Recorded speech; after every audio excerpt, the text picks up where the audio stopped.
The Cult, and she sells Sanctuary, featuring a very drunk Nigel Preston. That's why the drums in that song are so basic. And it's the basic drums that makes the song work. Nigel was soon fired from The Cult and replaced by Mark Burchecki, who played for the band Big Country. And this is the guy that we see in the Sanctuary video.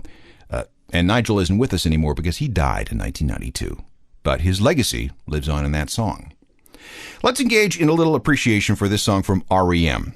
In the fall of 1993, the band was in New Orleans working on what would become the Monster album. Michael Stipe had some lyrics based on a character who was trying to understand a younger generation, but he couldn't figure things out.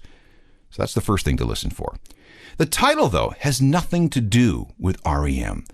It comes from a weird incident on October 4th, 1986, when CBS News anchor Dan Rather was attacked on Park Avenue in New York by two guys, one of whom was named William Tager. During the attack, Tager kept asking, "Kenneth, what is the frequency?" Rather had no idea what he was talking about. He eventually got away, and Tager did too. The story got great play in the media.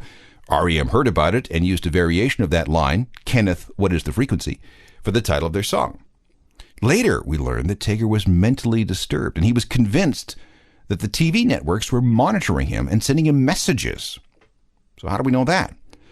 Well, because on August 31st, 1994, a week before What's the Frequency, Kenneth was released as a single, and less than a month before Monster hit the stores, Tager shot and killed an NBC employee outside the stage of the Today Show. This employee, Campbell Montgomery, prevented Tager from entering the studios and probably saved many lives. Tager was convicted on first-degree murder charges and sentenced to 15 to 25 years. He was released in October 2010 and lives somewhere in New York City.